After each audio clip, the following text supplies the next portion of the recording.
Well, thank you so much, Kyra, for inviting me back down to the Smart Talk Roundtable. It is such a pleasure to be amongst the CEOs that see the vision and, like you said, budget the time to invest in themselves, their businesses, and invest in the longevity of what they know themselves to be, their legacies to be above and beyond. So that's the bigger bridge that we're looking to build ultimately, and the connections that are cultivated through this particular engagement is even above and beyond, so much more rewarding. So please, I'm going to give you guys just 20 seconds.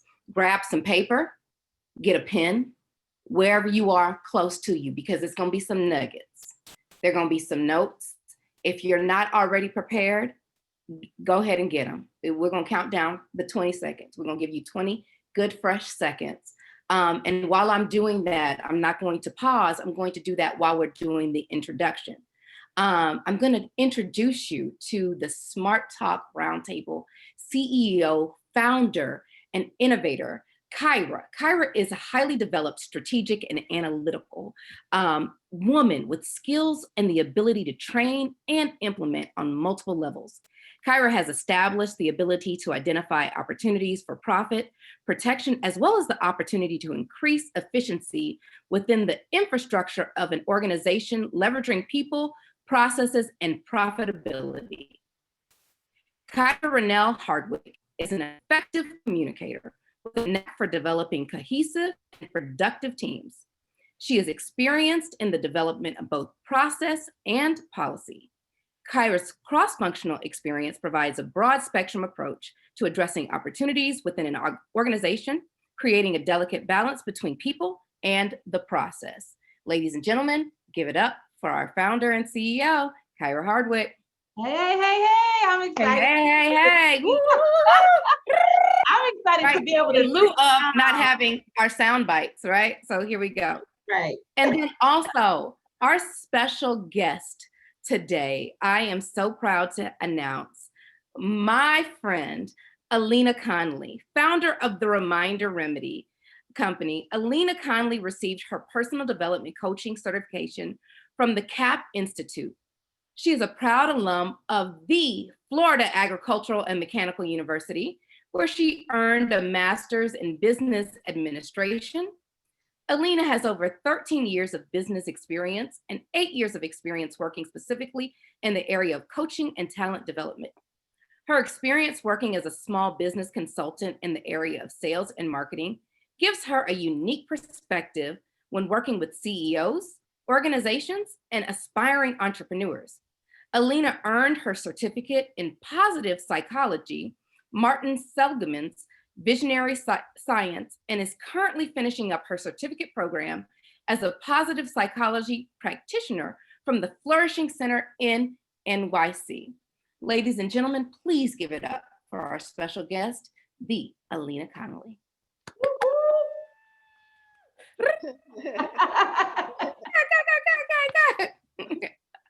Okay, ladies. Today's CEO and roundtable session, I want all of the guests to also be welcome as well, and know that we are interested in hearing from you. So please don't forget to drop down in the chat box that is available to you for any questions that you may have, because there will be a specific question and answer period that we will be responding to. But before we even get to that, if there is an opportunity for us to ping in the conversation, we will definitely do that if we can jump on or piggyback on something that has caught your attention or you need a little bit more dialogue about, because we want this to truly be an interactive experience. We don't want this to just be a movie that you're watching or something that it's being told to you. We want you to know that you are a part of this experiential activity here this morning, and the time that you have served to give to us today, that it's yours. And so we want to serve you. So with that being said, ladies, good morning. Good morning.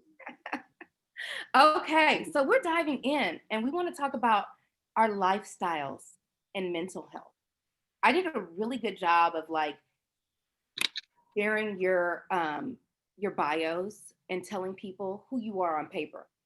But Kyra and Alena, can you, outside of the paper, because I know you both personally, can you share a little bit about who you are on a regular day-to-day basis that will help as we transition this conversation so that people who may not know who you are on a more personal basis can understand the gravity of why we're having this conversation, especially in such a unique time as this 2020 experience has given us.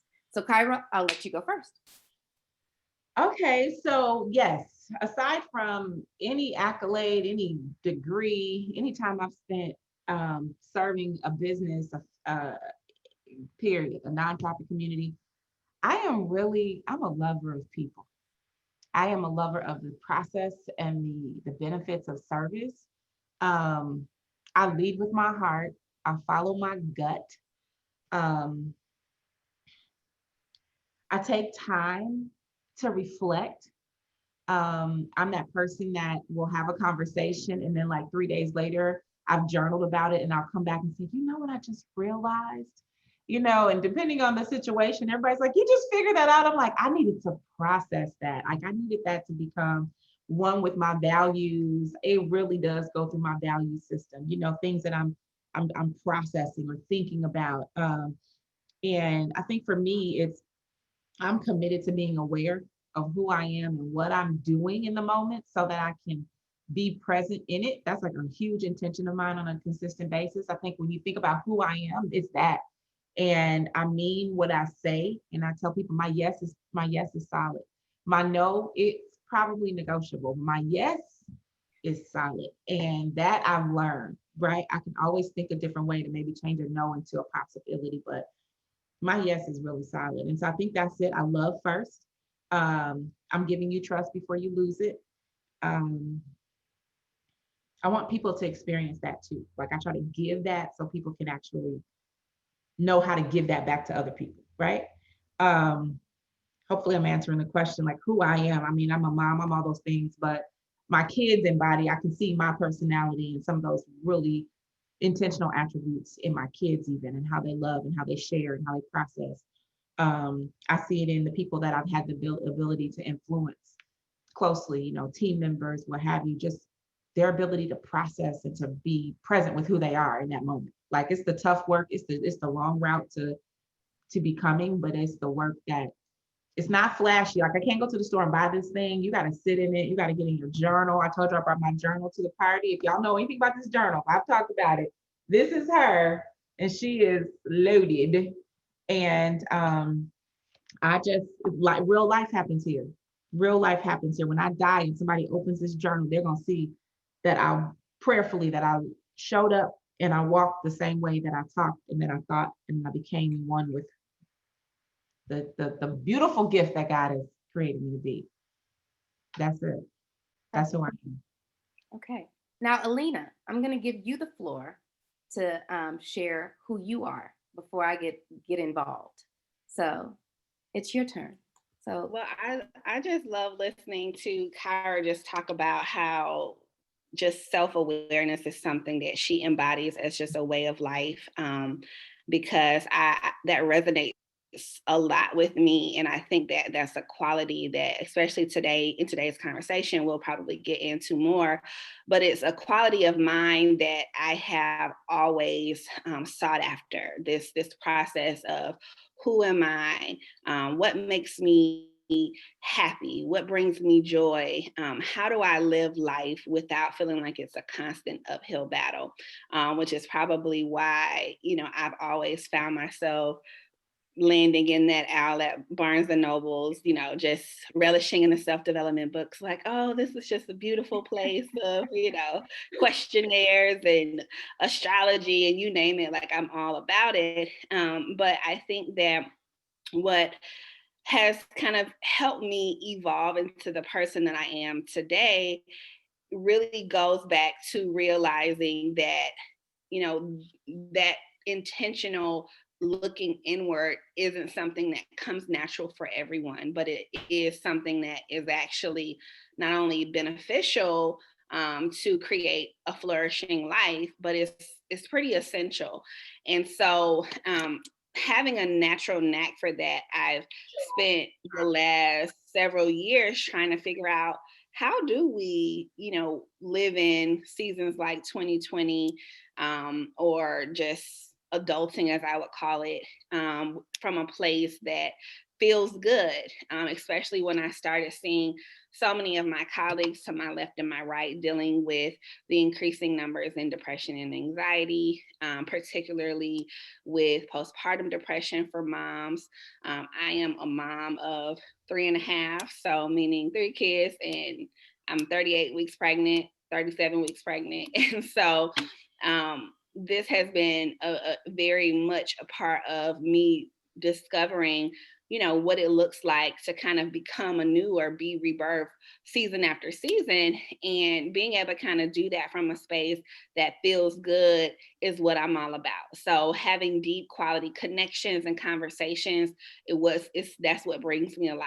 Like, my favorite place is with women, or men, I guess, at brunch, just talking and getting lost in time, and then being able to just go out and feel what it was like. So when Kyra and I had our first conversation, I walked away like having 10 times the energy I had when I got on the call, just because that transfer of excitement is really what I live for. So Yes. Thanks for having me, ladies.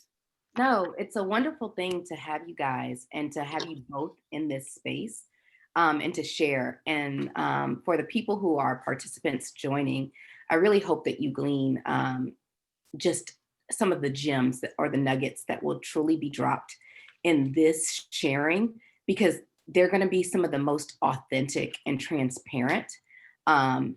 Because these women are truly trailblazers, in a sense where they give and they lead from a sense of the purest aspects of who they are. So they both shared that they're mothers. And I haven't shared anything about myself. For those of you who don't know me, I'm a mother as well. I have 3 small kids as well, and that's it. So you got me, Alena. I have 3 small kids, a little boy and twin girls who will be 5 in a few days. So I'm very in my feelings about that and the transformation. But my personal reality is I experienced postpartum in a very heavy way that did not look like postpartum to most physicians. Because when I come in and my clothes are pressed and my lipstick is on or my lip gloss is on, it doesn't transfer or translate. And so I went and I sought after 5 different doctors and a specialist, and no one could see me in the space after having the twins when I knew that I had postpartum depression. And they all ushered me out, essentially being like, "Oh, you're fine, right? You're fine." Even in my expression of letting them know that I know who I am and I know that I'm not. And now that I'm expressing that my girls are about to turn 5, I am just my personal cloud and fog has now just started to lift recently, if I'm being very honest and transparent. And we've also had a lot of changes in our lives because we've moved, we've done a lot of different things. We've had, there's just a lot of ebbs and flows in this thing called life. And I was not prepared, although I thought I should have been. I was smart enough, I thought. I was wise enough. I'm witty.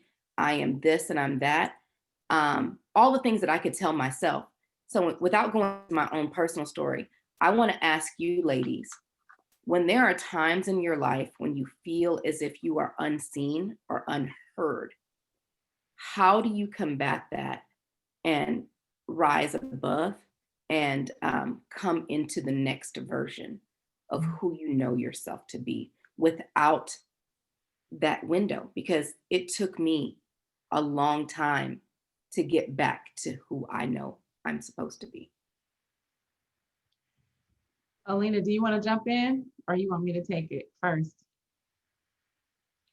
Well, you can go ahead. I always let you kick off. Because I'm going to say, thank you, Alena. I'm going to say, Nicole, I don't know that there's a way to do it without the window. Like, I think the window is almost inevitable because that's where that growth happens. Like it's either a sinkhole or it's a platform. It's all about how you look at it and what kind of stuff you start stacking on that thing to start moving forward, because it could be a sinkhole and drop you further down, and you could just really get swallowed up in the hurt, the challenge, the uncertainty. Or you can be in a place where you're like, you know what? I'm going to start putting here what I know to be true about me, foundational stuff. I'm going to tell you something somebody told me that changed my life. I was calling one of my girlfriends. I was in a pity party. And I want to say I went through 10 years that I didn't know I was actually in a decline. And the reason why I didn't know is because I was working, I was making money, Yep. the kids, I was taking people to dance, to football, to basketball. I was going to plays. I was hanging out with my girlfriends. I was at the store. I was at my favorite two stores, Nordstrom's Rack and Target, all the time. I was doing what I needed to do, feeling like I wanted to feel. And I think for me, it was just the cycle, right? Right? I was having sex on a regular basis. I was making dinner. My husband was at home. We watched football together. We go over here. We go do that.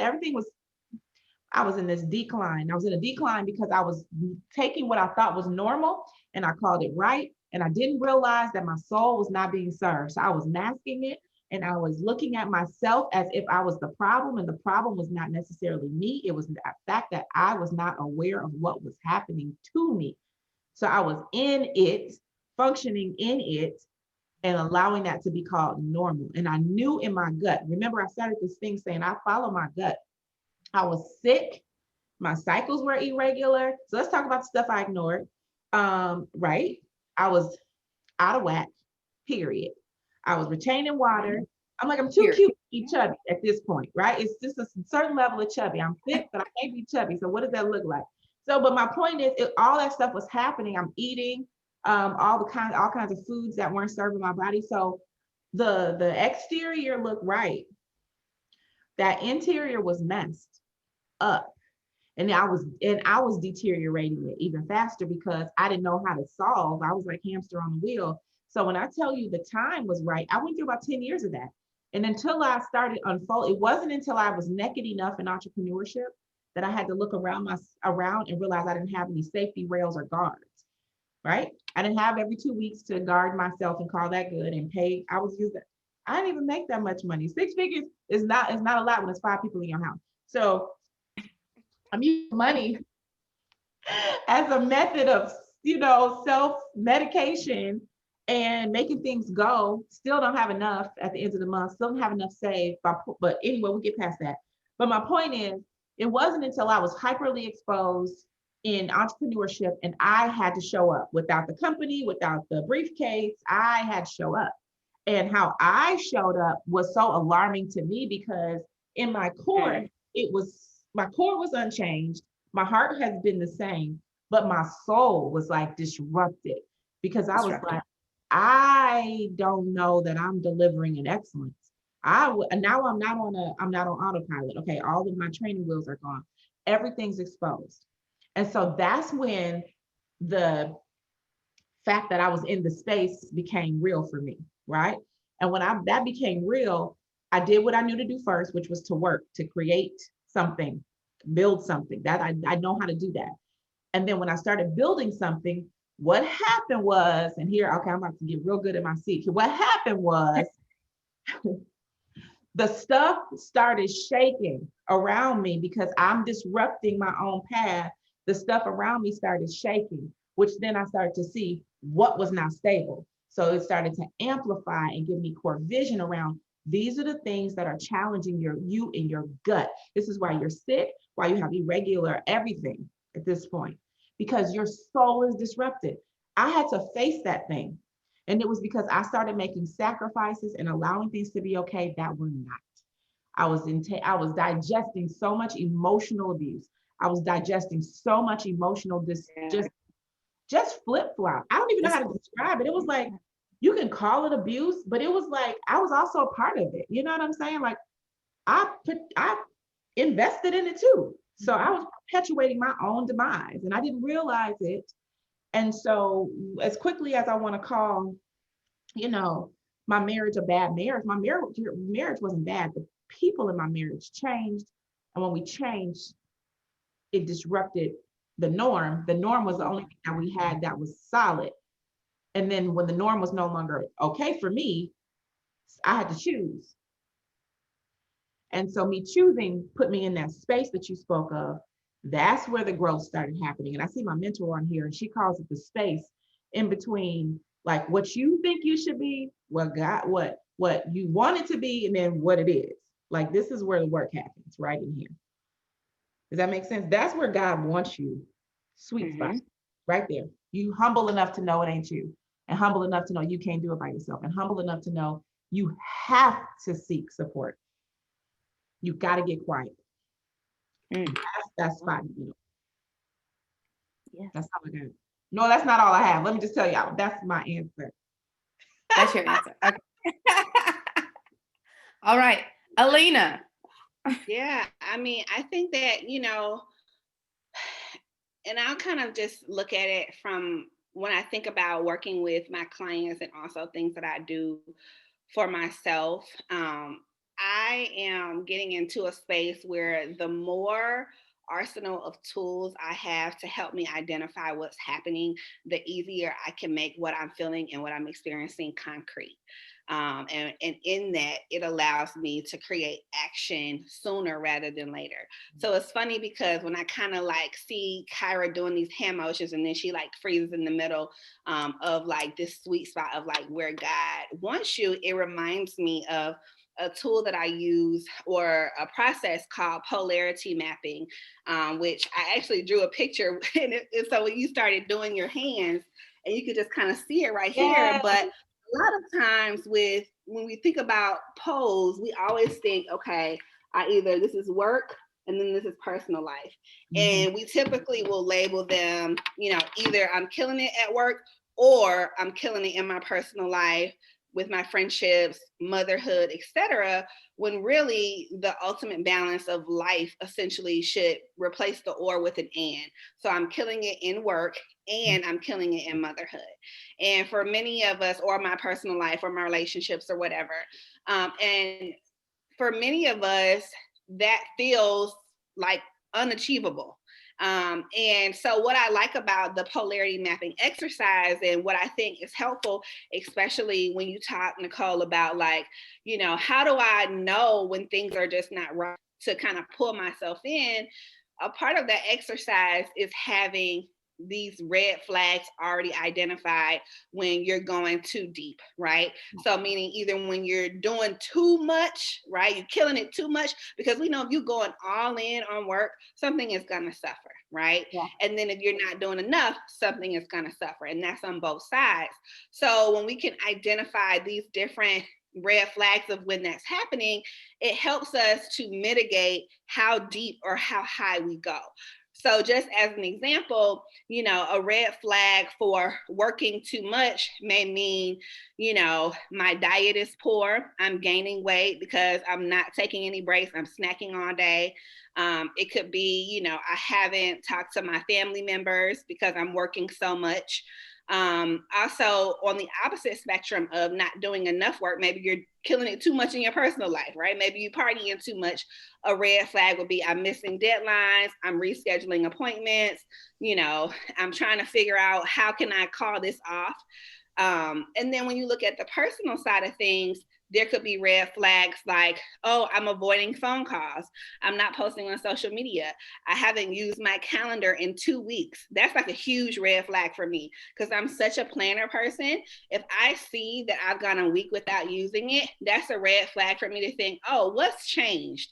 What's happening? And it may be, oh, there's an increased level of stress in a certain area that I can now pinpoint to say, okay, before I get too deep in ignoring or suppressing where this stress is coming from, I'm going to catch myself. Because what we know is that the deeper you go, the harder it is to come out, right? So if it's, if you can avoid going to a -10 by stopping at a -3 because your red flags, then you're more likely to say, okay, let me do something about this now. now. And the same thing on the upper scale. It's kind of like, okay, if I'm really just completely here with work and I'm like, oh, it's a sacrifice, it's a sacrifice, it's a sacrifice. And then you look up and then it's 5 years later and your kids are like, who are you? You know, like we prefer the nanny over you. And then it becomes this whole spiraling moment. So I think that the more aware we can become of like what our red flags are in our personal life in terms of what we know to be telltale signs that we're heading in a certain direction, then the quicker we can catch them and figure out, okay, how can I mitigate this so that, you know, I'm not choosing, but I'm trying to find that middle space that you talked about, you know, in my life. Excellent. Nicole, may I? Yes. Because Alena, you nailed it with that. And I think for everyone listening, being able to put true context around the concept and showing us what the polarity exercise is and how that really will work and help. When you get to 3, that is a great checkpoint, because when we get to 7, we're so into this and we're committed to our emotions and our feelings and the failures associated with wherever we are. We start to tell ourselves all these other stories. And so I think if we start to look at where we are, what those extremes are in our lives, and I love the fact that there are red flags on both sides. Normally, when I think about red flags, Alena, I'm thinking about negative things that are on the bad side of everything. So I would never have put a red flag on, let's just say, work, because that's positive and that's good, right? I wouldn't have said, oh, I'm killing it too much at work because these are the things that are happening or not happening in my home, right? Because in my mind, I'm working, well, was in my mind, I'm working for y'all. And so my work is a reflection of my love for y'all, right? Men do the same thing, right? I got money, I'm a provider. This is for you. And we like, yeah, this is for you too. Like, come love all of this. Like, the money's great, but I need like your head space, you know? And so I think we can get there. But that also now, okay, so I probably just took myself on another direction, but I'm gonna say this. Nailed it with the tools, and I want us to walk away with the tools. So but that also drove me into a thought of masculine energy. I'm gonna just leave that out there, Nicole. If you want to play with it, we can. But Alena, you nailed it on that completely with us understanding the tool and the concept. Yeah. So those were all such very important points. And it leads also, I'm going to circle back around to that, but I'm going to ask you all in that same vein. So we've talked about work, doing too much in one area and too much in another area. And so the difference is, this is something that I know people tell all 3 of us. Oh, girl, you're killing it. That Kate, oh, you're a superwoman. And I'm sure they tell all of the women who are watching right now. And because I'm looking through the names and I see, and I'm like, oh, every single one of you, you have your cape and you're a superwoman. And I know what you do every day, from your smoothies to your this, to the extra things that we do for our children, that go above and beyond, in the vein of just being an exceptional mother. How do you equate the balance of life to it all? Because and I'm going to say that with this. I had to learn to personally prioritize, because I oftentimes tell people, I appreciate that compliment, but it's not necessarily true, because these kids look cute on this highlight reel. However, it's not always cute in real life, right? And the reality is, sometimes we do eat cereal for dinner, because that's just what that's what it is today. Yeah. And if that's what if that's what they've asked for, and that's what's going to make them like, oh, you don't want, like, we have leftovers, but if that's what's going to make you happy and is going to give me, and I had to learn that, even though I never grew up, that wasn't my reality growing up. And I've had to relearn certain things in now being a mother myself, knowing that I am able to create my own rules and my own protocols. How are you prioritizing and balancing it for your family and establishing your own rules so that they apply for your family in your ways? I think for me, you know, Nicole, it has been the last 2 years. Well, let me say this. We grew up with a lot of rules and a lot of regulatory activity in my house. My mother didn't play, single mom. She's like, this is how it's going to be. Every other weekend, you go to your dad's, you come home, I brainwash you again so that you think my way. You know, I was in that every 2 week cycle, right? And so I just learned how to be very much so a chameleon in my world. And I think what was beneficial for me is understanding I always tell my kids, rules and instructions are there for you to have the most enjoyable experience with whatever it is, right? The rule is to help keep you safe, and the regulations or the guidelines is so you have the best or optimal experience. And so I would tell my kids that, and they'd be like, what do you mean? I said, well, I say, you know, before you go to bed, make sure you take a shower. Why? Because I want you to have the best rest you can have, right? Oh, why? Because tomorrow when you wake up, you're more refreshed and you're ahead of your schedule. You don't feel rushed having to do all those things in the morning. They're like, okay, that makes sense. And so I became the parent that told them why instead of just telling them what. And so I would tell them what, then I would tell them why, and then we talk about their outcome. And so that was how I extended the parental experience that I had. And so for me, I still extend that, and I'm still that way with my family. And I think that has been such a blessing for how I've been able to influence my children as their mother.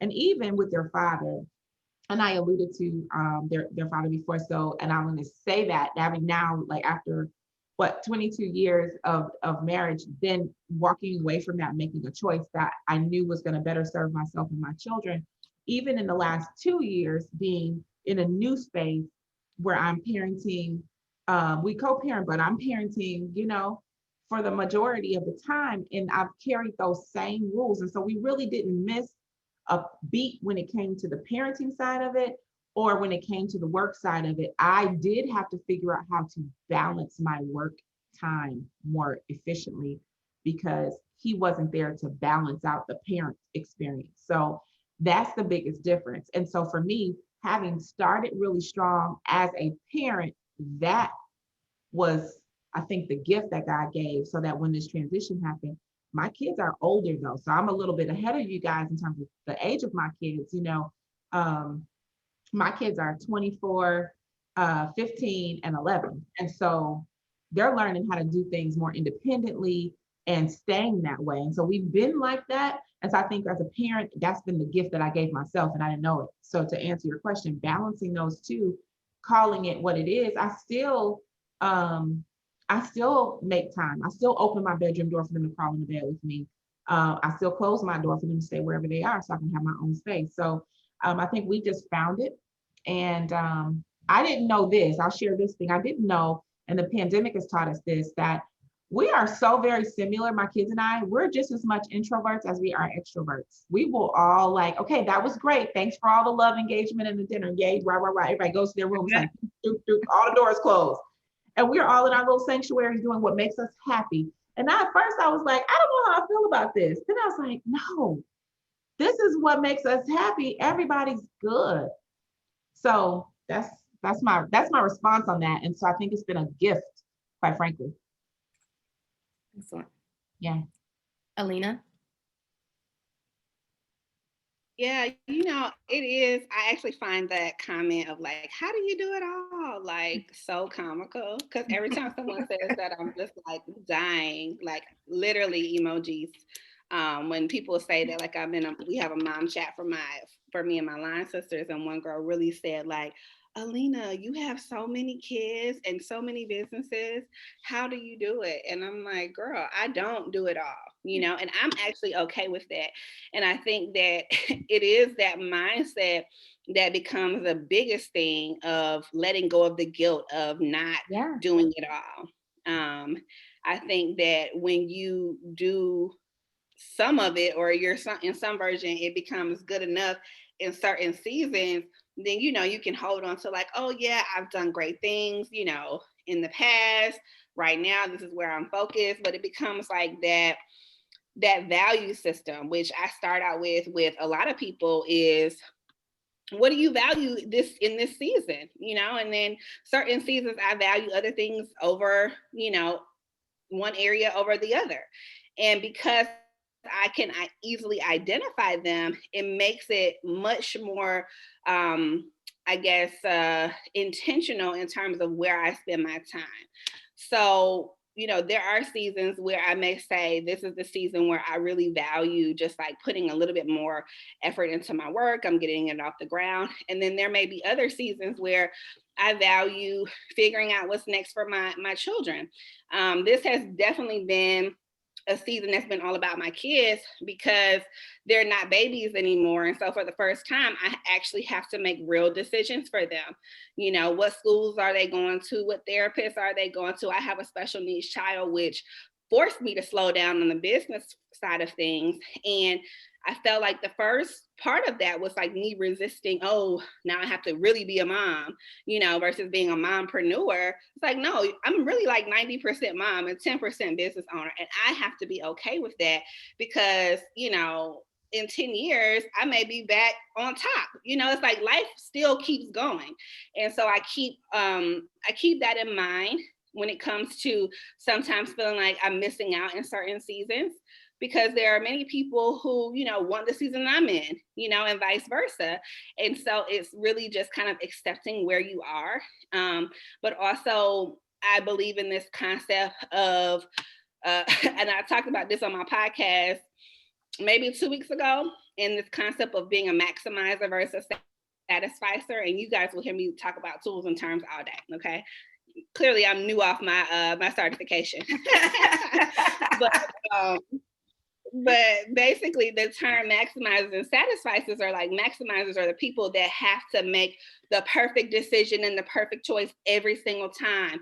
They have to outdo themselves every single time, and it becomes exhausting, right? You think about if you plan this amazing vacation, and of course now we share things on social media. So outside of you planning amazing vacation, now everybody's telling you, oh my God, you plan the best vacations. You need to start a travel agency. You need to start a da-da-da-da-da. And then your wheels start turning and you just take that to the next level. So now you can't ever not stay in a 5-star villa, in Cabo. You can't go below what you did last time. And you get on this hedonic treadmill of like never satisfied because you max out on everything. And that's the life that many of us live. It's like, oh, I got to do 10 times better than I did last time. My last launch I made, $10,000. Next time I have to make 50,000 or I'm a failure, and that's just not the case. Whereas a satisficer is someone who is okay with it just being good enough. And this is something that I had to learn, and particularly with my kids, because while I love them being happy on their birthdays, the trade-off of a custom birthday party is just not worth it every year with 4 kids, So I have a thing where every other year we do a box party, meaning like we're pulling up the Chuck E. Cheese, bringing our cake, and that's it, and on milestone birthdays, we'll do it up and we'll have custom plates. I'm just gonna be okay with every year. I don't have to be the mom that has the Pinterest worthy party, because on the opposite side of it, I'm resenting everything about that party and everything that didn't go right and every dime that I didn't feel like was worth it. And then it becomes, this, well, who am I really doing it for? And so I think that the more that we can kind of get in this middle space of recognizing, what do I, if this is not something that I value, why am I putting so much time and effort into it? And then if you haven't identified those values, figuring out what they are ASAP, so that you can do more of those in this particular season. All right. Hold on. Yeah, hold on. I'm writing I got notes. So give me 2 seconds. I'm taking notes. Hopefully you guys, I literally am taking notes. So give me 2 seconds. I have some, okay, but I'm teeing up. Hold on. I'm teeing up. So hopefully you guys are taking notes. Somebody did ask in the chat, I will come back. Rebecca, you asked a question. I'll come back to your question in a second. But based on what both of you ladies were just discussing, I told you that I have been up since earlier this morning prior to letting everyone in, and just discussing how, there's been a lot of talk about how 2020 is not the year that anybody signed up for. When none of us expected any of this, all of the things. 2020 was supposed to be everybody's year, all of the things. It's 2020, right? For years, I don't know, maybe for the last decade, I've always said, nothing begins with zero, everything begins with one. I've always said that. So I was like, oh, 2020 is cute. Like 2020 is a great thing, but I never was like, oh, this is the year that it is going to go down and it's going to be like the defining year for me. I always feel like every year has an opportunity to have some type of definitive expression. But again, like I expressed earlier, I was still coming into myself. So I knew that 2020 wasn't going to be just it. I was like, let's get to 2021. But I'm 40, so I'm 42. I'll be 43 in about 5 weeks or so. My birthday's in December. Come on, December baby. 37 weeks pregnant, another December baby. That'll be 3 for you, Alena. You pulling them out. You pulling them out, December babies. So what I realized, what woke me up this morning was I thought about Chadwick Boseman at 3 o'clock this morning randomly, and the life that he lived and how he did not share with his co-stars, some of the people closest with him, what he was experiencing with his health.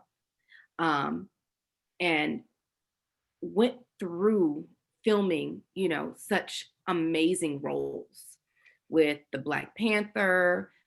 He just had a movie, it's escaping me, with Spike Lee that he just did. But specifically what I'm referencing, what I wanted to reference is his number when he played Jackie Robinson was the iconic number 42. And so in this year where everybody's like, oh, this year is trash, let's not even do, daylight savings time. We don't need to turn the clocks back because we don't need another hour of 2020. We just, let's just scrap it up and let's just burn it. It hit me early this morning that I was like, this is my 42. And I was like, well, let me Google. I was like, well, did he choose that number? Like, what was it about 42? Because the name of the movie was called 42. And so something just about that just kept speaking to me. So I was like, what I did find out, and so what you're always going to experience, if you ever have me down to a smart CEOs, I'm going to give you some factoids. All right, Kyra, because we come with the information. That's how we do it. On April 15th, 1997, to commemorate the 50th anniversary of Jackie Robinson breaking the color barrier, Major League Baseball University retired the number 42, marking the first time any number had been retired throughout any of the 4 major American sporting organizations. That's Major League Baseball, the National Basketball Association, the National Football Association, and the National Hockey League.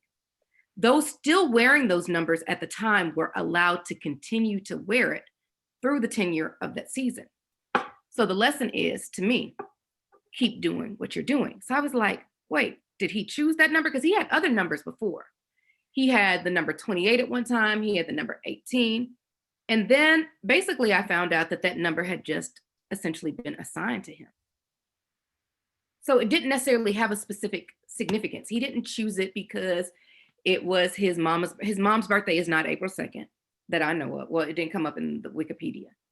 It's not his birthday. It's not something that resonates in a space. It was an assignment. So it made me want to ask you, ladies who are joining today, what is the assignment that you have been given on your life that you may be running away from or may not be acknowledging, that you're not necessarily pouring into, that you know that you've been called to do, that you're finding it difficult or giving yourself excuses for? Now, you don't have to put that in the chat. Put it in your notebook. I'm going to ask you to stop giving yourself excuses to do the things that you know that you've been called to do, especially in this year that has been unprecedented. It's been chaotic. It's been nothing as anyone would have thought when we did all the ticker tape and all the things and the sparklers and doodads. But what I do know is what has been assigned to you was intentional. And don't forget that sometimes Missions have been assigned to you, but sometimes people have too. Mm. And so we can't dismiss those individuals either, even though it's easier for us to do that too, because we don't acknowledge the lessons that we're supposed to learn from the people that have been planted or placed in our lives. So when I woke up with the 42 on my brain, I got 5 more weeks of my 42. I'm going to figure it out because there's something for me in this and the space. And if I can help anybody else get there, that's what we can do together. But then we go Alena, and then here I go picking up more projects. And I got a birthday party on Sunday. I got the things, but we're not doing the over the top birthday because we're in a pandemic. It's a pandemic. It's a pandemic. And we are not doing, if any of you watch Elsa Njobo, I think that's how you pronounce her last name on Instagram. Anyway, that was a joke. Hopefully you guys got it. I'm not picking up, I don't need to pick up anymore, but I oftentimes find myself picking up more things all the time. How do you turn it off? How do you stop it? How do you just, like, when you have the ability to help and you are helpful and you can provide assistance, how do you just turn it off, ladies? Because everybody is not my assignment. So, Professor Coleman, I feel like you took us down a couple of paths, and I did. I'm sorry. It's unfair for you to think that we're going to not go into all of them. So prepare yourself, right? Because I'm like, you took us down. So first of all, this is year 44 for me. Can you look that up and see what the factoid is for that? Because gotcha. Email coming. This has been that year. And so just going down that first lane, that question hit me kind of hard, because the question you asked, which is, what is it that you're giving yourself permission not to do and respond to? And I'm like, I'm wide open. And then I'm sitting here in front of my journal, the truth teller. When I don't want to tell the truth, it'll tell the truth. And I was like, okay. And I'm gonna tell you, I'm gonna be transparent with y'all. Hopefully I don't get emotional, but I'm gonna share. And so what it says here is, what am I willing to create for my life? And so my answer to what I've been giving myself permission to not do, I won't even say it's permission to not do, it's just not do at 100, not do and be all in, not be full out in it. And I'm gonna say this now, Alena, if there's a method or a strategy for this, I'm calling on you for that, because what it has been is, I said I would give myself, I'm gonna be as vulnerable as I'm choosing to be right now, okay?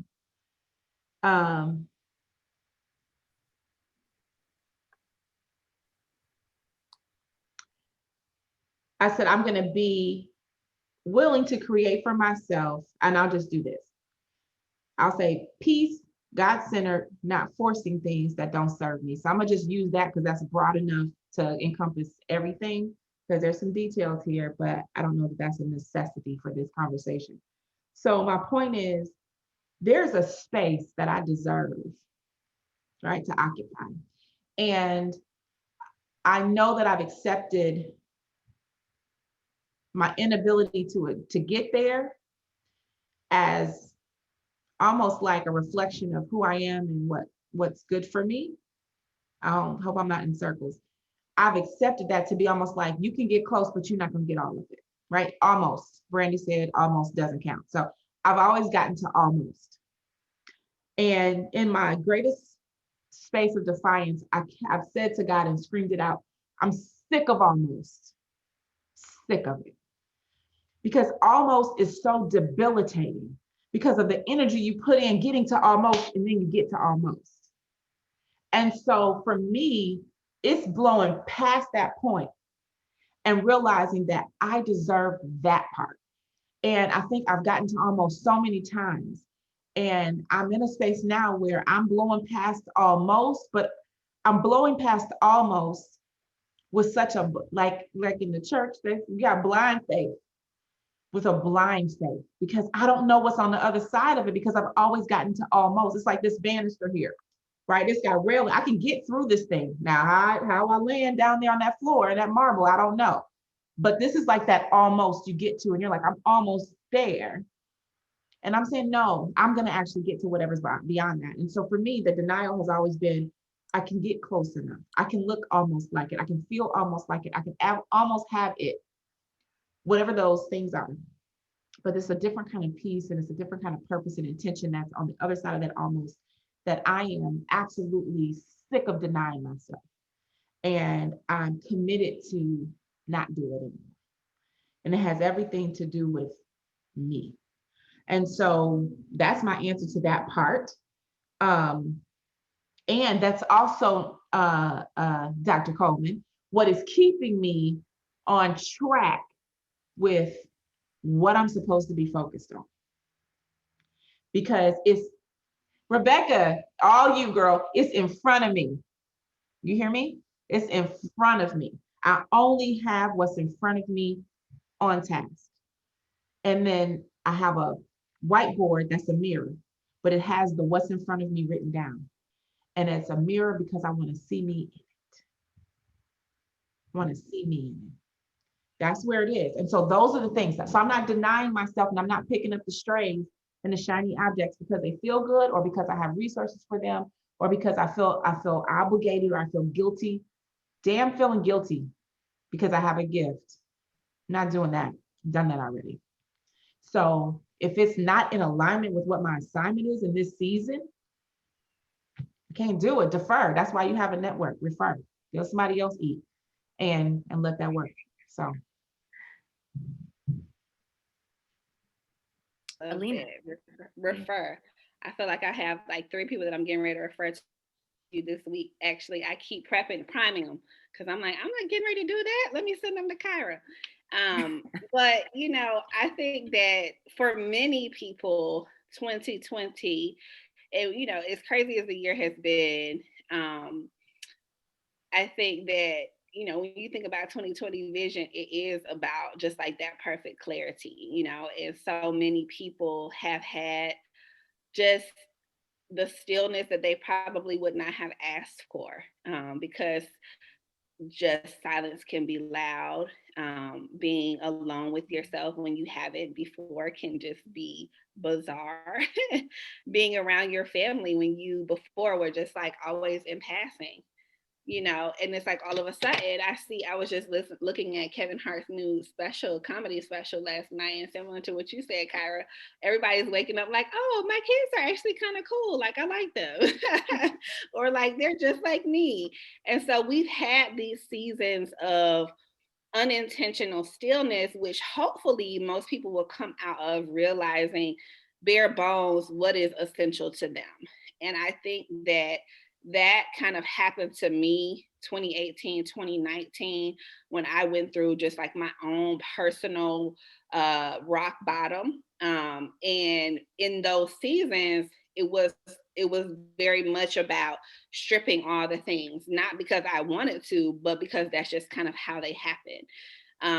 And what I found was that even in rock bottom, who I am and what I bring to the world, my assignment, it never changed, like it just was the same person at my core as who I was when I was a kid. Like I was looking at something my mom showed me from my childhood, and I started a book club when I was 9 called Nia, which is the Kwanzaa principle that means purpose.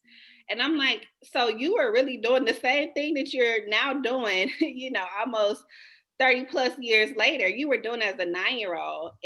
For 20 years, you ignored like who you were in your assignment, not because you chose to, but because the world throws so much at us that sometimes we can't decipher it. But really, I feel like a lot of times our assignment is like already instilled in us the moment we come out the womb. It's just kind of about peeling back the layers to find it, right? It's kind of like the whole journey of life is like returning to oneself, essentially. And so the more that we kind of go through these experiences, the closer we get to the core. And I'm hoping that 2020 has given many people the same experience that my 2018 and 2019 did for me, which is like, when all of this stuff is gone, when all of these people are gone, when all of these things that kept me busy are gone, like, who are you? Like, what was left? And then what do you do with that? Because it'll be there. And so I think that, the adding on more part, really the way that you add is just based on like understanding what is it that you want, and for me, I'm a big Beyonce fan. So everyone was like tagging me in her Vogue article where she was basically saying like, yeah, since the pandemic, I've decided that I want to spend more time with my family. I've always worked busy, busy, busy, busy. And people were like, Alena, I think Beyonce's been listening to your podcast. And I was like, Beyonce's always trying to steal my jam, But the whole point of the messaging is like, the joy that we find or have found in the past of keeping ourselves booked and busy, because that's the trend, booked, busy, and blessed, right? Doesn't always serve us in the capacity that the more simple things in life do. And if we've never experienced them, we don't even know that. So I told my friends the other day that I've never had a season in my life where I could just chill on a Saturday and binge watch TV. Never. I've never done that. I've always had somewhere to be, some party, some business event, some workout retreat. And when I transitioned from my last client in August, in the month of September, I spent 3 Saturdays doing nothing. And it was absolutely amazing. It was like the best thing I ever experienced, because I just did nothing and felt no guilt. And I said, okay, I'm not going to be able to do this for the rest of my life, but if I can be intentional in creating a nothing Saturday at least once a month, that's going to really serve me. So the more we can identify these moments in time and then amplify them intentionally, we start to do what I call life crafting. And I talked to Kyra about this, which is where you really, really get intentional around plugging things in that makes sense for you versus just like doing things that have no value, essentially. Ooh, all right. Somebody, where's the virtual collection plate? Because we need to go ahead and pass that, because yeah, that was church. Thank you. You got my life, got me together. Yeah. That's good. We are good. So good right now. Yeah, we are doing very well. And I'll just say, before we get into that, I know we're at 11:04, but before we get into the questions, I will just chime in on what Alena said in 2019.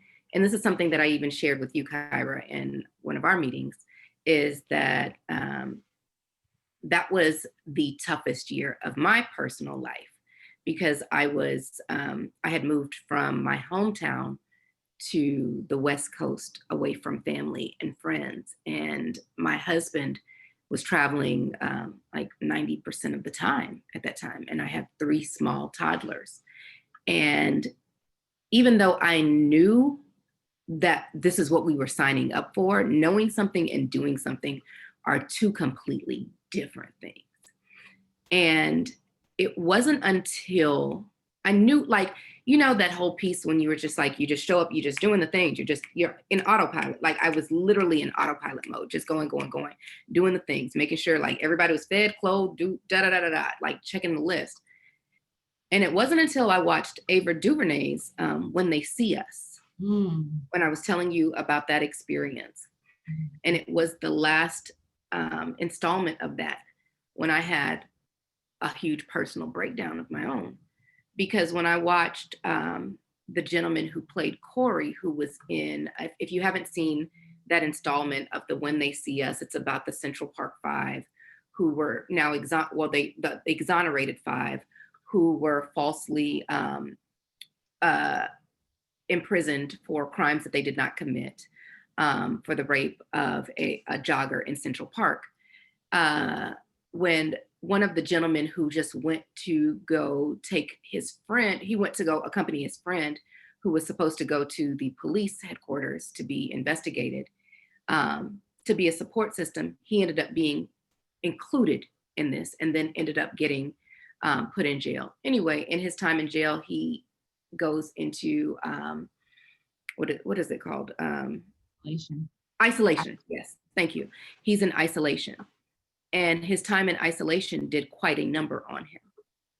And that experience, watching it unfold, did a number on me, because it was in that reality that I realized that I had been in an isolation myself.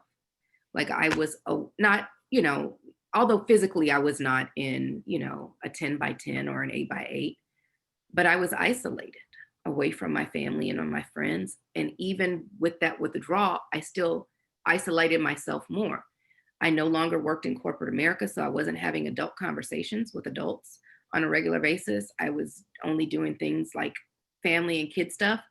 And I was so withdrawn, and not to give it the same, like, let me not weigh them as the same, right? Because I'm not trying to compare the situations, but watching that, I had a break in understanding how your mind can really get heavy and play tricks on you and do more than a thing if you allow it to, in a space, if you're not doing the work that you need to do. So while we're having this conversation about mental clarity and being balanced and being on par and doing, I would be remiss if I did not be transparent and be real and raw and share my own experiences of how doing work and doing real and good work that you're pouring into people and you're helping, like I'm literally raising people to become whole adults. That's good work, right? But it's good work that is also stripping me of something in me. And I had to get real and get honest and figure out how to not lose myself in the space of it all. And so if there's anyone who would understand what that means, I'm here to say that it's okay. And you don't have to do it. It's okay to love, and it's okay to let go, and it's okay to be free, and it's okay to be your best version of who you need to be for that particular day, and not for the fullness of the season, right? Because there are 4 of them. So sometimes when we talk about the season, people think about the year. It's 4 of them. So spring, summer, winter, fall. Like figure it out, and let's get back on track, and let's get back on the horse. And so with that being said, let's get into these questions. Okay. I had to go there. I'm sorry. I just had to. Don't apologize for that. I mean, I had to. I mean, if we're gonna be here, let's be here. But Nicole, let me just say this: the whole point of the conversation, you nailed it and sold it and put a bow on it, because what Alena and I have been trying to share is that we're here doing our work fully. Like, don't think for 1 minute we haven't taken the test and passed the test to be able to give you the assignment. Like, that's the only way we get like that permission to give the assignment, is because we've walked through portions of it. And I want to rest that as we get ready to take these questions, because when we sat down and I said lifestyle, mental health, and y'all were like, instantly you understood it. And it was like, no, mental health is a part of how we live. Yeah. Nicole, and that scene, I shared that with you, and I hadn't shared that with anybody. When you started saying it, I felt it in my soul, because I had never released the level of tears and grief that I did that moment when I watched that. And I was watching it with someone, and they were like, what is wrong with you? And it was, my tears were from my gut. My gut. Like I literally needed like a nebulizer or I was like, Seriously. I'm surprised that ambulance didn't come to my house, because I hyperventilated. Like I could not breathe. And it came from a deeper space, because I also have a younger brother too. And so there was just an outpouring of emotions of what that could be for someone else. And I'm grieving for that person as I'm grieving for myself. And I'm still showing up every day and doing everything for the people, but nobody, in the same way, in the same vein that the doctors couldn't see it, nobody in my normal life, no one in my normal life could see it. Yeah. Or see how broken I was, because I show up and I do the work, and these kids go to school looking loved. Yeah. And I will show up on your call with my lip gloss, but no one will see it. And I'm not going to let anybody else feel it, because we all have our own things. But I'm still going to take on whatever it is you need from me, because I can't not be who I am. Right? And so if I would always say to anyone, continue to push and press and be exactly who you know you are and who you're called to be. There were years ago, I wrote an article. That said, and this is how long you're gonna know. It was like, why are you who was the title? Something about like, now that you've been called, why are you still checking the caller ID? Right? And this is when we all had those big box caller IDs at our house. So why are you still checking the caller ID? But it still reigns and is still prevalent in, you have a calling on your life. You have a calling on you know what you're supposed to do. Go for it and do it. And stop, like, we all play small. We all do the things. Somebody asked me the other day, why do you keep doing? I don't keep doing anything. I just am who I am, and I make no apologies for it. So be unapologetically who you are. Stand in the firmness of what that is. That's your foundation and your foothold. And on the days when it gets rough and rocky, it's going to keep you whole and whole. So, all right, questions. All right, okay, hold on. Wait, let me let y'all chime in, because I done came in here and then did the look y'all got. Okay. It's all equity. Equity and inclusion is the name of the game, my Equity dear. and inclusion. Okay. So we have questions. I do want people to continue to chime in and ask some additional things in regards to like processes. I do have a question for you, Kyra, because you did share, but I'm going to ask Rebecca's question. She said, what processes and tools? Wait, hold on. Do you guys have anything to share right now in your spaces, or do you want me to just jump into the Q&A? Oh no, you know what? I'm not doing Q&A.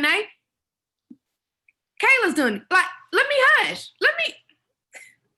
Well, listen, I just want to, first of all, say thank you to each one of you ladies for sharing how you have. Excuse me if I get a little bit emotional or nervous, but I just wanted to add my little 2 cents. Being a young woman, I just turned 25 this year, I've realized that you literally do go through transitions. And so I'm going from this space of being a young woman to a woman. And so you guys, being as transparent as you are has helped me to understand that as I'm morphing into a woman, the challenges never go away, but it's how you grace them. And it's how you experience them, and it's how you push past them that really shows you who you are. And walking in your calling and not being afraid of it takes a certain kind of courage that is really only given to you by God. And once you accept it, I think the fear becomes one of those things that you just have to embrace. And it comes with the journey, but it doesn't keep you from fulfilling that purpose that was called to be fulfilled in the first place, because God said he's giving you a purpose and he'll see it through to fruition. And so hearing you guys talk like how you are in the space that I'm in, accepting where I'm going, this is so big. This is so profound. This is what I needed today. So I just want to thank the Lord and praise him. Thank you. Okay, so to the questions. Rebecca has a question, and this is for either of you, Kyra or Alena. The question is, what processes and or tools do you have in place to help you stay the course and not fall out of sync as opposed to waiting to get there and seeing red flags? I yield to Dr. Conley. Yeah, I actually responded, and I didn't know if Rebecca was referring to the process that I actually mapped out, but I actually posted a resource in the chat that just talks about, when we think about red flags, right? And to your point, before you even get to the red flags, what are the things that you can do to prevent them? Rebecca, did you have a chance to go to that link already? Because if so, I didn't want to. Yeah, Okay. and that's not exactly what I was asking about. I was asking more about if you have a system in place so that you don't have to use that. So I have systems in place that I use on a daily basis so that I don't fall off my course. Doesn't mean I don't, because winds come and take you off course. You have to readjust your maps and your sails and all of that. So you have to monitor it. But if you have systems in place that hold you on course, you find that the red flags don't pop up as often because you don't have that interference. And I was just wondering what you ladies have in place. Yeah, I mean, I completely agree. I think that for me, the systems are the things that end up being identifiers for the red flag. So going back to, just something as simple as staying on top of my schedule. If I'm not doing that, then I know that there's something that's probably happening in another space of my life that's causing resistance. And so that's a sure telltale sign for me that says, okay, this is a primer to let me know that something is not happening. So I have things all around. Do you make your bed every day? Do you meditate? Do you have an hour of prayer? Do you have a moment of silence? Do you journal daily? Is there something that you hold as a routine that holds your course so that there's a lot of noise, and there's more noise now for you young ladies that I'm going to be 62 this year, next year, 61. I just turned. So there are a lot of things I've learned that if I can include them in my routine without making my life boring, because I'm not boring. So if I can include them into my routine as part of my daily process, I find I don't have as many red flags. I don't have all the interference. And so I would only suggest that we, rather than saying, I keep, and I have a calendar too. I'm calendar driven as well. But rather than being calendar driven, I make sure in my calendar to have 10 minutes every day to go to my calendar. That keeps me from not going to my calendar. So you're saying, what is it that we do or can do or have done to prevent us from even needing to? Correct. Not going there, because everyone's going to go there for sure, Alena. I have no doubt. And I know about polarity mapping, and it is a great tool. A whole rituals, but I think that we're speaking to two different things, because the point is, if you say, for example, to your point, the rituals around my affirmations or my time alone, my gratitude journal, if those things are starting to collect dust, right? And I think the original question was going back to, how do you catch yourself? And how do you realize that you're spiraling when you may be on autopilot so much, right? So we know a lot of times when it comes to rituals, things like, oh, I meditate, I do this, it becomes autopilot and it's not as functional anymore, because it is so systematic now, right? Most times people will say, oh, well, let's be mindful for 3 minutes, let's journal, let's exercise. And in doing that, which I think was Nicole's point, I'm showing up, I'm putting on my lipstick, I'm coming to work. On the outside, it appears that those things that make me who I am are happening, but what's happened is they've become habits that are no longer serving us because they've become so autopilot. So I think that sometimes we can even get to a place where we have the 5 things and then those things even get stale, right? And I agree with you, Alena. I'm not suggesting that there's not a place for catching the red flags. My question was only, what do you have in place to mitigate and minimize the need for those things? Because I would think Yeah. that you ladies all have different things, and I could always add one to my basket. Yeah, for sure. Yeah, and I think just to add to Alena, did you have something else you wanted to share on that, Alena? Go ahead. I was gonna just add, I think for me, what was coming for me was that when my journal starts to collect the dust, or I realize I haven't gotten in my bed with that same excitement to be able to like document the day because I'm on autopilot. That's a flag for me. So I'm gonna like intentionally the next day, I'm getting in a little earlier and I'm putting my journal in my lap and I'm gonna call myself to be present with it, right? That's one thing for me. And then I make my bed every day, and I make my bed like I make the pretty bed, like the pillows, the blanket, all the stuff. And I do that because when I go back in there, that tells me that I took time to think about myself and how I want to feel when it's time to crawl back in this thing. And so that is an indicator to me when I don't have it made. Um, I will tell you those are the soft things, but the journal is a big one for me. Definitely calendar driven. Everything's on my calendar, but that's a big one. And then when I realized I haven't spent at least one night with my kids just cuddled up on the couch because they need the deposits and I need their deposits. And when I realize I haven't had that, then I know that I'm doing a lot of something. And it could be seasonal. And Alena, you spoke to that earlier. It could be seasonal, like I've really been focusing on the business, or it could be that I'm so caught up in whatever my new single world is too, that I'm doing too much in that space too. I need to focus over here. So that's another thing. But those are, I think we all have our subtleties. An unclean desk. My desk is too messy, too many. This is a flag right here. Y'all see that? Half of this stuff is done. What is that? Those are Post-it notes. Those are ornaments for your Christmas tree? What yes, gift cards. I don't know. This is some BS right here. And so too many of those are thoughts that happened while I was in a thought. And so those either need to be done, have been done, or are irrelevant at this point. But I have to touch every one of them to be certain. So that's an indicator that I've got more going on than I can process, right? For me, this is, you need to hire somebody. That's what this is screaming to me because I'm there. I'm grateful to be there. But that's what that tells me. So those are flags. That's a lot of flags. And what about, I have a question. And maybe Alena, this might be for you. So for somebody who, I'm in this place where I would like to have the routine.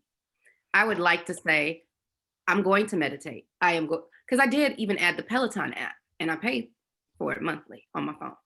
And I meditated twice. And that was 3 months ago when it was free. So now I've been paying for it. Well, 4 months. So now I've been paying for it. So I'm not doing that. I'm not journaling because who's got time for that right now? Because butcher, baker, candlestick maker, preacher, teacher, and everything else in between. I'm not making time for the thing because it just feels it's all cumbersome for me. I feel like it's all overwhelming and maybe it's all anxiety driven, but I don't have I just don't have that. I need help. How do you what do you do? Yeah, I mean, I think that it's different for everyone, but to some degree, and this is not what most people want to hear because, and I know for me, I resisted a lot, but it is just like having some form of accountability, right? So when it comes to creating new routines and new habits, it's really, really a challenge to do it alone. Which is why I'm just such a proponent for coaching. And, I've always coached loosely, but this was the first year that I actually invested in a coach. I have 3 different coaches this year, and this has been the best year for me in terms of getting stuff done, right? In the middle of a pandemic with virtual school, launching a business, I probably would not have been able to do any of this without knowing every week I'm going to be on the phone having to tell somebody that I actually did it, right? So I think that the beauty of having a coach is that unlike therapy, the sooner they can get you out the door, the better, because it's not supposed to be something that you use as a crutch, but more so it builds these resilient skills so that you can then copy and paste what you did in this season, in the next season, when it comes to the next goal and the next habit, right? So, the people that I work with will come in and say, listen, I got these 5 areas of my life. They all seem important today. And because they all seem like they have the same level of importance, I'm overwhelmed because I don't know where to start. I'm spreading myself so thin, so nothing is moving, right? So typically, that's where we do the work to really figure out what the priority is. Because the reality is everything does not have equal importance right now. And it's not to say in 30 days you can't get back to the second highest thing, but once you identify that one step, then you start working on that one new habit, that one piece of action, right? So say you go to a coach and you say, I just want to center myself, right? And meditation may be what you decide you want to focus on. So when you're building habits, you could do it gradually. You could do it cold turkey. You can do, what we refer to as batching or clumping your new habits. But the point is you made the decision to do it. And then you start building this concept of self-efficacy, which is a little bit different than self-confidence, because self-efficacy is like, I'm increasing my belief that I can do it, right? So day one, you may be like, listen, I really want to meditate, but do I really believe that I can do it? Probably not. I'm not going to tell my coach that, but I probably don't believe it. But then after 5 days straight of meditating, all of a sudden your self-efficacy goes up in terms of your belief that you can do it. You're like, oh, shoot, I'm a meditator. You out here on Instagram telling people, listen, if you need to start a meditation group, I'm your girl, And so that's what it does, is it builds this whole thing. And then you're like, okay, that was fun. Let's do that with the next goal and then the next goal, right? So it's kind of like you said, prioritizing, having accountability, and then having the system to build on it in a way that's not overwhelming. And then the other thing that I'll say is that when it comes to deciding what you're going to do, a lot of times we'll say, oh, well, let me take the low-hanging fruit, the easy goal, right? Let me write the quick email so I can check one thing off my to-do list. That was like my jam. If I have a list of 5 things, I'm going to go for the easiest thing first, just to say I did 1 out of 5. But the actual research has shown that the more challenging the goal, then the more we actually build more self-efficacy. So that means that instead of doing the easy email, if I write out my slides that are due tomorrow, I'm going to end the day feeling more like, oh, girl, you did that, than if I just did an email. So if we can grab a more challenging goal and get that done first, then everything else feels like a breeze. And once again, you start this process of kind of building momentum. I like that. Thank you. That's good. You're welcome. That's right. I think that building that muscle that says, I can, I did, I can, I did, I can, I did, Mm-hmm. That's massive. That's the self-efficacy engine right there. That's massive.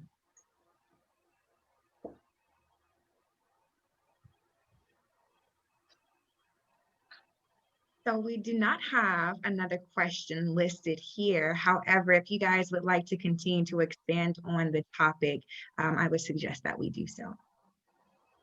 Well, I'm going to just be disruptive and invite you all to unmute and share. We have some dynamic leaders on the line. If you want to share, man, we want to hear from you. So, check in, let us know what's hitting that vein for you, what's opening up for you. Stephanie, I see your camera, girlfriend. Hi, everyone. Can you hear me? Yes. Yes. It's so interesting because I didn't know that this was going to be a small group discussion. So I'll introduce myself. I was actually just scrolling on Instagram and Alena posted it on her page. So I thought, all right, let me check it out. But my name is Stephanie. I live in Chicago. And I'm a financial services professional, and I recently started my financial coaching business. I have been helping people for years with their finances, from my mother on down. So I am having a hard time pivoting to say, all right, you should pay me for this. And I think it's also because, my family, my friends, my people in my network are so used to me freely giving that now that I am, trying to build my business and really leverage my skills, I think I need to start going outside of my network, right? And beginning to really expand it more. So that's a long-winded answer just to say I'm happy to be here. I do journal. My therapist has been wonderful. I am terrible at meditating. It does not work for me. My mind wanders, but the Calm app has been wonderful and a lifesaver for me during this pandemic. So if you don't have it, get it. It has been great. So if you meditate, like I'm terrible at it, but the Calm app helps me to just sit and listen. So just thought I would share that, and I'm happy to be here. That's great. Listen, go ahead, Alena. Were you gonna chime in? Because when I was just thanking her for stopping by. I saw her comment earlier, so I was glad to see she made it. Thank you. That's phenomenal. And I'm gonna say this, I'm all about the profit model. So let me talk about that. So transitioning your family and your friends from receiving your services as a gift to now being investors in your business. It is as simple as saying, I am excited to serve you. I'm going to send you a link. Pick the service that you want. That's one way. You can go to Calendly and you can set it up and it'll go right to your account. No worries. They never even have to pay you directly. They click the link. It's paperless, right? That's one way. The other way is basically what you're telling them is I'm taking what I'm giving more seriously. So they can schedule a free consult. You want to talk about 2020? I am doing 15-minute consults and 30-minute consults. And then we can talk about what product will work best. When you start using words like product that would work best, or you start using words, can you go ahead and use her because it's going to switch out? I love that she's all the way live in her zone though. And when you are in a position where you start sharing that, not Stephanie, Chef. There we go. All right. And then, okay. Chef, we're coming to you in just a second. I see you in your zone. Don't go anywhere. But I'm going to, just 1 second, Chef. So Stephanie, when you start to share with them language that sounds like business, it's different. Don't have the meeting at the table. Schedule it, have them on a Zoom, have them in your office, whatever that looks like, change the environment for them. That's an easy transition for close folks. Everyone else, they need to get it straight from through your model. Whatever your model is, they need to come in, they need to get qualified, they need to be determined worthy to work with you, and then you need to convert them properly into the right program. So when you change your language, they will recognize it. Thank you, I appreciate it. Absolutely. Okay, Kayla, I'm turning it back over to you. Y'all know I have a takeover spirit. I'm trying not to. I know Chef Juju wanted to share, so Kayla, it's on you. Okay, should I unmute her? Or she'll unmute. Chef Juju, you are, okay, there we go. Hey, sorry about that. Look, when I'm hitting everything, I didn't realize that I had unmuted or put myself on video. I thought I was looking at myself. How y'all doing today? We're great. How are you? I'm doing great. We, Kyra, today I decided no more excuses. We're just gonna go for it and put it out there. And I just decided that today I was gonna go live. So we're here doing a few orders. I didn't do any specialized announcements or anything. So I missed the first portion of what you guys have going on, but I don't really have a question, but I do have a comment. I like to say that during this pandemic, it has been people like you and other people that have been putting on series like this. I may not be able to see it as it's going live, but I go back, I catch little broadcasts or the comments, and it's encouraged me and other women. So I'd like to just say thank you to everyone, your speakers on today, the participants, and just the collaboration and the encouragement that's coming from so many Black women everywhere. It has truly empowered me to keep going. Because, you know, you may have a day where you have 100 people, and then you may have it like 2 or 3 days of just zero. And I'm like, oh, I'm here. But when you see things like this, and the powerful women and the gifts that you all have, when I hear you guys speak and say things, it's like, wow, it's almost like you're saying, I'm such a dummy, right? But I mean, you guys empower us, you keep us motivated. And if you initially feel like you're not as smart, when you finish with Smart CEO, you feel empowered, you feel smart, you feel beautiful. You can go win contests, all of that stuff. So thank you. Um, I guess I do have a little question. Um, uh, in the food business, I notice certain posts go viral and I get a lot of hits and sales and things. And then sometimes if I don't say anything at all, I'll get sales and things. But then if I really push and I market and I'm like, this is what we're doing, it could just be flat. So what is that? Is it the time of day? Am I not reaching out to the right people? What is happening? Yeah, Alena, do you want to tap that first? Oh, you want me to put it on my marketing hat today? Yeah. And put me back on mute because I'm moving and I don't want y'all to hear all the noise. Okay. You know, it's interesting that you say that, Chef, because I feel the same way sometimes. You know, I'm like, listen, I got this whole content calendar. We're going to hit them with this, this, and this. And then when you start rolling out your fancy dancy stuff, you're like, where are the people? You know, and then you put this one post up that has nothing to do with business and you're like going viral, you know? And I think that it's a couple of things, right? So when it comes to marketing, it's always going to be about consistency in general. So sometimes I've had clients who I'll even warn them up front, like, all right, you haven't posted in a month. Okay. So when you go live and you roll out this plan, you can't expect people to just be there waiting for you because you maybe haven't served them in the last 30 to 60 days. So we know that the more consistent you can be and kind of get on people's radar where they're looking for you, regardless of an algorithm or anything, they're trying to figure out, what is Chef cooking today? You know, that looks so good, I need to get inspired. That's where the magic happens, when you get to the point where people are actually showing up and searching your name if you're not coming up. But then I also think that when it comes to content, more than anything, you want to give people an experience as if they were there, right? Or an experience using your product, trying your product. So in the food space, you know, that's all about not just pretty pictures of your food, but you really going live and talking about, like, this is perfect for this occasion.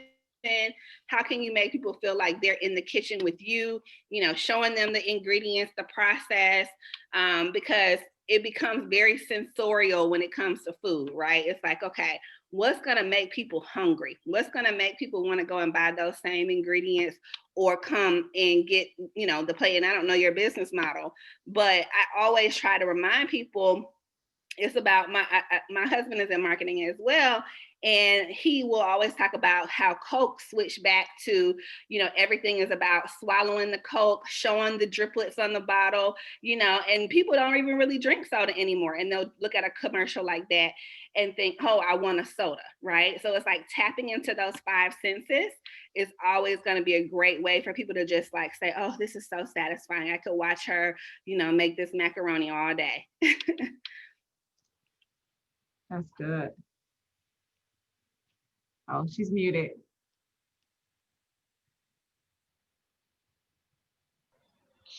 I'm glad that you shared that. Kyra actually shared that with me a few months ago as far as live and videos and things. And that's something that we've put together. I think I was a little shy to release them, but starting, I believe sometime, if not this evening, on tomorrow, we're going to do like a live juicing um, thing.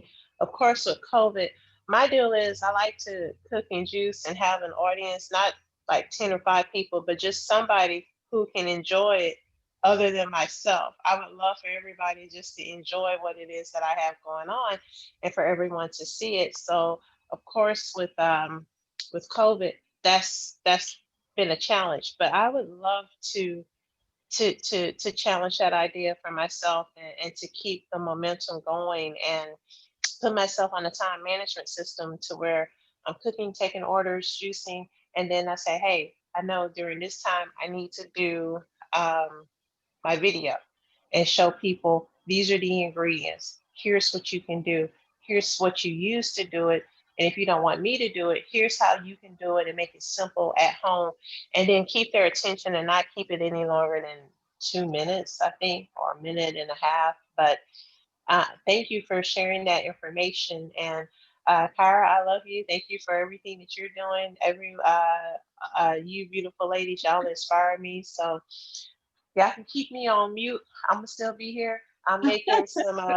Look, I practice with y'all. These are my vegan crab cakes, and we're about to do some vegan shrimp for one of my orders. And I have a new drink, a carrot mango ginger lemonade, and it's amazing. And if y'all are in Houston, I'm in the heart of Sunnyside. Awesome. Thank you for that. Thank you. And I'll share this, Julia, we'll go ahead and mute Julia back. Go ahead to make sure you don't miss your timelines. But I think it's so cool because we're all in our zone, right? Whatever that zone is, and it's in the unapologetic space. And so I think that as we're finding ourselves aligning with what's keeping us whole, what's keeping us present, what's keeping us aware of what our polarities are, what's helping us look for resources, listen to podcasts like The Reminder Remedy to say, this is how I check into life. This is how I connect to what's real for me. This is how I can reset myself. Those are the types of things we need to take responsibility of and find, right? This is how I journal. I journal for life. Like my journaling is so intentional. I go back to it and it refuels me. And I think that as we're all thinking about how we're resetting and preparing and catapulting and all these different things we're doing, it is so important that we don't forget to check in and listen to the stories of women like the women on this, on this Smart Talk. And this platform is designed for men and women. It just so happens, obviously, what gravitates to you is what's most like you typically. And so, but whatever it is, what it is, we're here for each other. We've got us. And I think, Nicole, Dr. Coleman, I think have such a way to sober the idea that anyone is in this by themselves. And so I'm gonna turn this mic back over to you, but I think you have such a way of putting us in the right space to say, you're still not doing this by yourself, no matter how much you think you are. And so I thank you for bringing that transparency and really calling us to sit in this seat.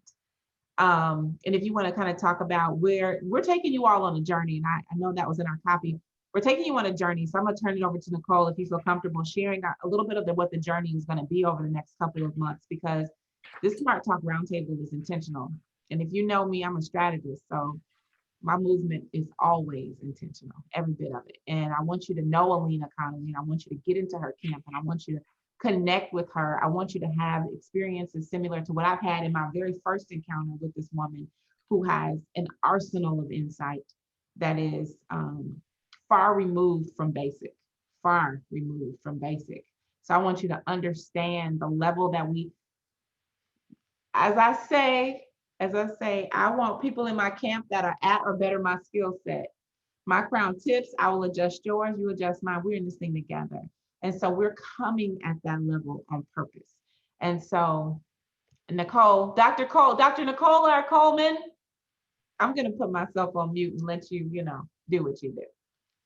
Okay. So when Kyra told me about this idea, and I know we only have like 10-ish minutes left, and I'm going to tee up, what's to come from the Smart CEO Talk. But I just want to say thank you, ladies, for what you have done today. And you have done an amazing job of being so intentional, of showing up, providing tools and resources. The gems that you have dropped today are like, I mean, I got copious pages of notes of all of the things that I am going to, plug in and do. Because to Kayla's point, we're never done learning, and we're always still growing. Like at 25, I thought I was grown. I thought I was so grown. You couldn't have told me nothing, right? Like I thought I was, 25 was it. 42 is something else. But speaking of 25, that was 1995. And when Kyra was telling me about this, and we were talking about like, well, how do we do it all?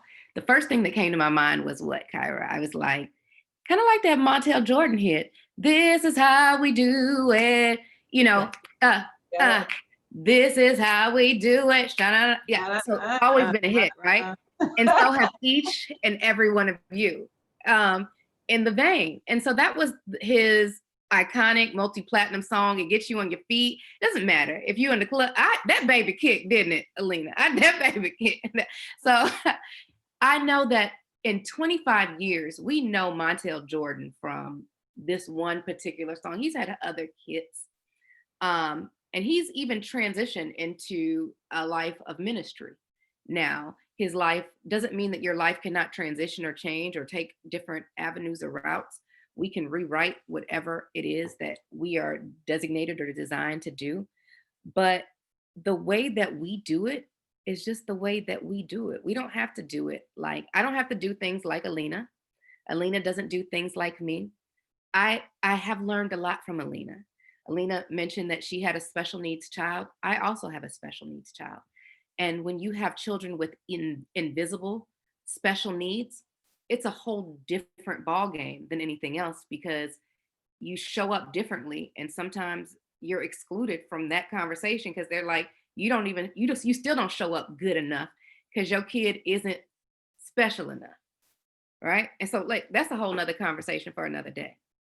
And so you still have to unpack those things to do the work, to do the things, because you're still doing the things. And so those are the parts of the conversations that people are not talking about or don't think about or don't identify or see or think about when they think about us. But moving forward, December, we're going to have a group therapy, Smart Talk CEO Roundtable. So let's get into it. Group therapy, right? So we're inviting more people down. And I know that more of you will be off from work. So invite your friends and your friends' friends, because that's going to be on December the 17th. And then in January, we're going to unpack some more and get ready and get involved, because I'm going to be hosting a masterclass. And it's going to be coming up. I can't tell you what it is yet, but get ready to be bold and to be big and to be really boisterous, to set the year and the tone off in a very specific way that really is impactful, and that really makes a huge difference. Because if you want to know how we do it, just know that we get it done. That's the end of the day. It's done, and it is well. And the way that we do it is we do it together, and we do it off the strength of one another, because we are empowered literally by one another. I have been empowered by Alena. I've watched her do things in a way that I would have never known or envisioned. And I was able to actually reach out to her in her transparency when I was navigating my path with my daughter, to lean on her to get information to navigate our path. And still to this day, I still have, access to say, hey, how about this? Or resources, and we're able to connect in that way, outside of just other things, outside of her great lip color, right? Or how's that hair, or how are you doing, or how is this, or how is Lily with just being the only girl, is she holding it down, like, or how are you? Yeah. So in the scope and in light of it all, I am encouraged, and I hope that you all are too, to know that we are a community of women who are going to take it further and forward. And we are pushing it beyond its limits, beyond what we know that we are able to do. And Kyra, thank you for the platform. Thank you for allowing us. And I'm going to hand it back off to you to conclude us on that. Thank you. It's been beyond full. Alena, I'm going to yield. Do you have anything you want to share? Any comments you want to reference? Anything before we start to put the final close on? No, I mean, I think that this has been amazing. I love how Nicole really brought home the point of connectedness and belongingness, which I think is such a huge part of any journey. You know, like isolation can sometimes just like take the joy out of everything.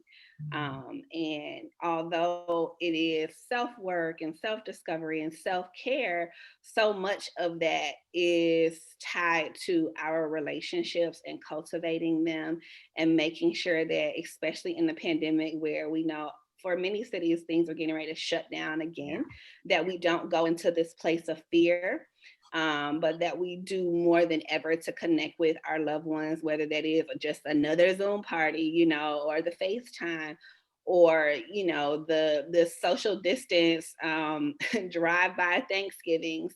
I think that so much joy is found in us being resilient in how we create relationships in this period, that I love that you were able to kind of bring that back in to say, you know, hey, at the end of the day, you're not alone.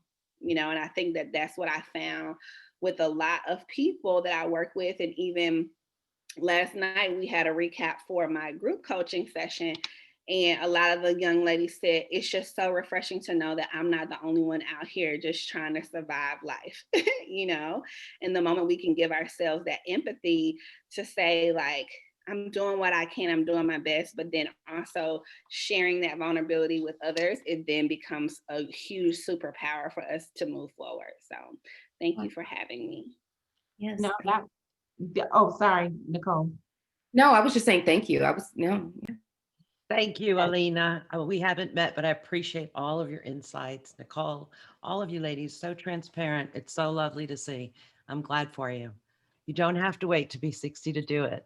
I'm so glad that there's so many young women out there who are doing it. Kayla, 25, bravo, bravo, bravo. You deserve a lot of credit. It's so young to realize how important it is to stay aware. Stay with it, ladies. You got this. Thank you, Rebecca. Thank you. Thank you, Rebecca. And I think it's such a, it's a gift. I have the pleasure of sharing my space with Rebecca from an accountability standpoint. And it's cool to look at, and I look at it sometimes as I'm looking 20 years in my future, and I get to get that insight today, right? I get to get some really hardcore lessons, some really sharp accountability points pointed right back at me to say, focus differently, think differently. And so everyone contributes. We contribute to the greater good, and the sum total of it is our growth and our success is all, it's all really predicated upon how we serve each other. So yes to all of that. Alena, I'm so excited that we are connected and that Nicole saw fit to connect us, and that magic awaits. Like, yes, like seriously. And as we bring this to a wrap, I want to say to you all, spend some time researching the brilliance that's been on this Smart Talk today. The Smart Talk Roundtable is designed to give you a seat at the table, a seat, quite frankly, that will change your life. And so I want to say thank you to everyone that's joined us today, everyone that has registered that will get this video. And we know if you've registered for any of our 2020 Smart Talks, we share the videos with all. So the entire roster from August to present day, you will get this recording, and you'll see it in many different places, I'm sure, because we believe that it's important that the message moves forward. And so I don't want to mispronounce your name, but I'm gonna try it. Ravine, am I saying it wrong or right? It's Renby. Renby. Yes. I'm gonna sing it now. Renby, thank you for your comment. Did you want to share it publicly with everyone? Oh, I thought I sent it to everyone, but You did. I just wanted to give you the floor. oh, well, thank you. I was just sharing. Thank you, ladies, so very much.